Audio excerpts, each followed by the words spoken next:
নমস্কার বন্ধুরা, আমি সোমা গোপালের হেসেলে আপনাদের সবাইকে স্বাগত। আজকে শীতের সবজি দিয়ে দুর্দান্ত স্বাদের একটা নিরামিষ রেসিপি আপনাদের সাথে শেয়ার করছি।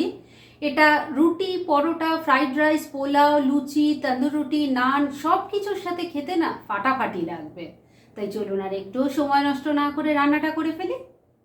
দুর্দান্ত স্বাদের এই নবরত্ন কারি তৈরি করার জন্য আমি এখানে কিছু সবজি কেটে নিয়েছি। সবজিগুলো মোটামুটি একটু লম্বা আর বড় বড় টুকরো করেই কেটে নিয়েছি। এখানে কি কি আছে সেটা আগে বলে দিই। নিয়েছি ফুলকপি, আলু, ক্যাপসিকাম, গাজর, বিনস, পনির আছে। এখানে সবজির পরিমাণটা আমি বলছি না, কেননা এটা আপনারা নিজেদের ইচ্ছে মতো বা প্রয়োজন মতো নিতে পারেন। যাই হোক, চলুন এবার রান্নাটা তাহলে শুরু করি। রান্নার জন্য সবজিগুলো কি কি নিয়েছি সেটা তো দেখানো হয়ে গেছে। এবার এই রান্নার মশলাগুলো বানিয়ে নিচ্ছি, তাহলে রান্নাটা করতে খুব সুবিধা হবে, ফাস্ট হয়ে যাবে। সেজন্য মিক্সির জারটা নিয়ে নিয়েছি। আর এর মধ্যে এবার দিয়ে দিচ্ছি 1 ইঞ্চি আদাকে ছোট ছোট টুকরো করে কেটে নিয়েছি, সেটা দিয়ে দিলাম। 3টে কাঁচা লঙ্কা দিয়ে দিলাম, ঝালটা অবশ্যই নিজেদের টেস্ট অনুযায়ী দেবেন। এর সাথেই একটা মিডিয়াম সাইজের টমেটোকে 2 টুকরো করে নিয়েছি, সেটা দিয়ে দিলাম। সমস্ত কিছু মিক্সির জারে দেওয়া হয়ে গেছে। এবার এটাকে আমি অল্প জল দিয়ে বেটে একটা মিহি পেস্ট তৈরি করে নিচ্ছি। আদা, টমেটো, কাঁচা লঙ্কা দিয়ে তো একটা মশলা তৈরি করে রেখে দিয়েছি, আর একটা মশলা লাগবে এই রান্নাটা করার জন্য। সেজন্য প্লেটের মধ্যে আমি কিছু জিনিস সাজিয়ে রেখেছি। কি কি আছে সেটা আগে বলে দিই। এখানে নিয়েছি 1 টেবিল স্পুন পোস্ত, আর 1 চামচ এখানে চারমগজ আছে, আর 10-12টা কাজু বাদাম নিয়েছি। এগুলোকে প্রথমে মিক্সির জারে নিয়ে শুকনো গুঁড়ো করে নেব, আর তারপর পরিমাণ মতো জল দিয়ে বেটে একটা মিহি পেস্ট তৈরি করে ফিরে আসছি। রান্নার জন্য মশলাগুলো তৈরি করে রেখে দিয়েছি। এবার মূল রান্না শুরু করার জন্য কড়াইয়ে রিফাইন অয়েল দিয়ে গরম করে নিয়েছি। এর মধ্যেই অল্প একটু ঘি দিয়ে দিলাম। আপনারা কিন্তু চাইলে পুরো রান্নাটা ঘি দিয়েও করতে পারেন। এবার ঘিটা মেল্ট হয়ে গেছে।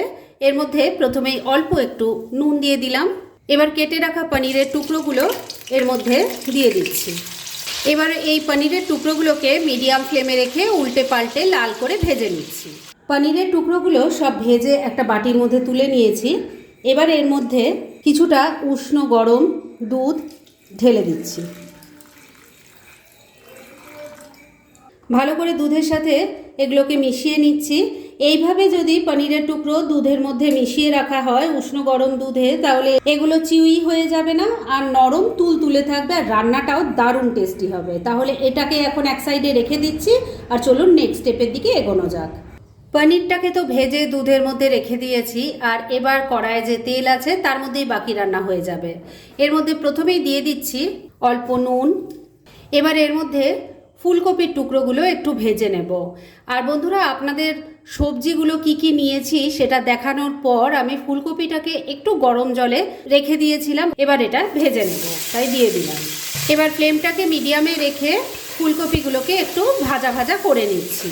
ফুলকপিটার মধ্যে একটা গন্ধ থাকে, সেজন্যই 2-3 মিনিট আমি একটু গরম জলে রেখে দিয়েছিলাম, আর তাতে পোকামাকড় থাকলে সেটাও বেরিয়ে যেত। আর এবার একটু হালকা করে ভেজে নিচ্ছি এই কারণেই, তাতে ফুলকপির যে গন্ধটা সেটা একবারেই চলে যাবে, আর খেতেও ভালো লাগবে। ফুলকপিগুলো ভেজে তুলে নিয়েছি। এবার এই তেলের মধ্যে দিয়ে দিলাম অল্প গোটা জিরে, দিয়ে দিলাম একটা তেজপাতা, একটা শুকনো লঙ্কা। এর সাথেই যাচ্ছে গোটা গরম মশলা, যার মধ্যে আছে 2-3টে এলাচ, 2-3টে লবঙ্গ, আর একটা দারচিনি। ফোড়নটাকে এবার একটু ভাজা ভাজা করে নিচ্ছি। ফোড়নটা ভাজা ভাজা হয়ে গেছে। এবার এর মধ্যে আলুর টুকরো দিয়ে দিলাম। তেলের সাথে মিশিয়ে নিয়ে আলুর টুকরোগুলোকে আগে একটু হালকা করে ভেজে নিচ্ছি। আলুর টুকরোগুলো হালকা করে ভাজা ভাজা করে নিয়েছি। এবার এর মধ্যে দিয়ে দিচ্ছি বিনস আর গাজরের টুকরো। সব কিছুর সাথে মিশিয়ে নিয়ে এগুলোকে একটু ভাজা ভাজা করে নেব। 2-3 মিনিট সময় নিয়ে সমস্ত সবজিগুলোকে মিশিয়ে নিয়ে একটু ভাজা ভাজা করে নিয়েছি। এবার এর মধ্যে ক্যাপসিকামের টুকরোটাও দিয়ে দিলাম। ভালো করে মিশিয়ে নিয়ে এটাকেও হালকা একটু ভেজে নিচ্ছি। বন্ধুরা, আপনারা আমার রেসিপি দেখার সাথে সাথে আমার ফেসবুক পেজ গোপালের হেসেল, তাতেও ভিজিট করতে পারেন। ডেসক্রিপশন বক্সে লিংক দেওয়া আছে। মিনিট খানেক সময় নিয়ে ক্যাপসিকামটাকে দিয়েও একটু ভাজা ভাজা করে নিয়েছি। এবার এর মধ্যে মশলাগুলো দিয়ে দেব। প্রথমেই দিয়ে দেব আদা, টমেটো আর কাঁচা লঙ্কার পেস্ট। ভালো করে মিশিয়ে নিচ্ছি। মশলাটা দিয়ে সবজির সাথে ভালো করে মিশিয়ে নিয়ে মিনিট খানেক রান্না করে নিয়েছি। তবে এবার মশলার সাথে সবজি যাতে ভালো মতো কষানো হয়ে যায় আর সবজিগুলোও হালকা সফট হয়ে যায়, সেজন্য ফ্লেমটাকে লো আর মিডিয়ামের মাঝামাঝি রেখে ঢাকা দিয়ে 2-3 মিনিট রান্না করে নিচ্ছি। মিনিট 3 সময় নিয়ে ঢাকা দিয়ে রান্নাটা করে নিয়েছি। এবার ঢাকা তুললাম। এবার এর মধ্যে ভেজে রাখা ফুলকপির টুকরোগুলো দিয়ে দিলাম। এবার এর মধ্যে সামান্য একটু গুঁড়ো মশলা দিয়ে দিচ্ছি অল্প একটু কাশ্মীরি মির্চ পাউডার। এই রান্নায় কিন্তু বন্ধুরা হলুদের গুঁড়োর ব্যবহার হয় না, কালারটা শুধু ভালো হওয়ার জন্য একটু কাশ্মীরি মির্চ পাউডার দিলাম। আর এর সাথেই যাচ্ছে সামান্য একটু গরম মশলার গুঁড়ো, স্বাদ মতো নুন দিয়ে দিচ্ছি। তবে নুন দেওয়ার আগে খেয়াল রাখবেন আগেও কিন্তু নুনের ব্যবহার করা হয়েছে। অল্প একটু চিনিও দিয়ে দিলাম। এবার সব কিছু খুব ভালো করে মিশিয়ে নিচ্ছি। যেভাবে আজকে আমি এই রান্নাটা করছি বন্ধুরা, শীতের সবজি দিয়ে এই রান্নাটা করে খেয়ে দেখুন। রুটি, পরোটা, লুচি, ফ্রাইড রাইস, পোলাও, তন্দুর রুটি, নান সব কিছুর সাথে খেতে অসাধারণ লাগবে। একবার ট্রাই করে দেখুন। গুঁড়ো মশলা, নুন, চিনিটা ভালো করে মিশিয়ে নিয়েছি। এবার এর মধ্যে দিয়ে দেব কাজু, পোস্ত আর চারমগজের পেস্ট। মিক্সির জার ধোয়া, অল্প জলও দিয়ে দিলাম। এবার সব কিছু খুব ভালো করে আবারও একবার মিশিয়ে নিচ্ছি। সব কিছু খুব ভালো করে মেশানো হয়ে গেছে। এবার সবজিটা যাতে সেদ্ধ হয়ে যায় সেজন্য ফ্লেমটাকে লো আর মিডিয়ামের মাঝামাঝি রেখে ঢাকা দিয়ে 2-3 মিনিট আবারও রান্না করে নিচ্ছি। মিনিট 4 রান্নাটা করে নিয়েছি। এবার ঢাকা তুললাম, একটু নাড়াচাড়া করে নিচ্ছি। সবজি কিন্তু এখন অনেকটাই সফট হয়ে গেছে। এবার এর মধ্যে দিয়ে দেব দুধে ভেজানো পনিরগুলো, দুধ শুদ্ধ। এর সাথে দিয়ে দিচ্ছি একটুখানি কাসুরি মেথি। কাসুরি মেথিটা কিন্তু বন্ধুরা আমি একটু ড্রাই রোস্ট করে নিয়েছিলাম। সব কিছু খুব ভালো করে মিশিয়ে নিচ্ছি। সব কিছু খুব ভালো করে মেশানো হয়ে গেছে। এবার ফ্লেমটাকে লো আর মিডিয়ামের মাঝামাঝি রেখেই ঢাকা দিয়ে 3-4 মিনিট আবারও রান্না করে নিচ্ছি। মিনিট 3 আবারও রান্নাটা করে নিয়েছি। এবার ঢাকা তুললাম। আমি কিন্তু মাঝে একবার ঢাকা তুলে একটু নাড়াচাড়া করে দিয়ে নুন মিষ্টিটা চেক করে নিয়েছিলাম। রান্না কিন্তু মোটামুটি রেডি হয়ে এসছে।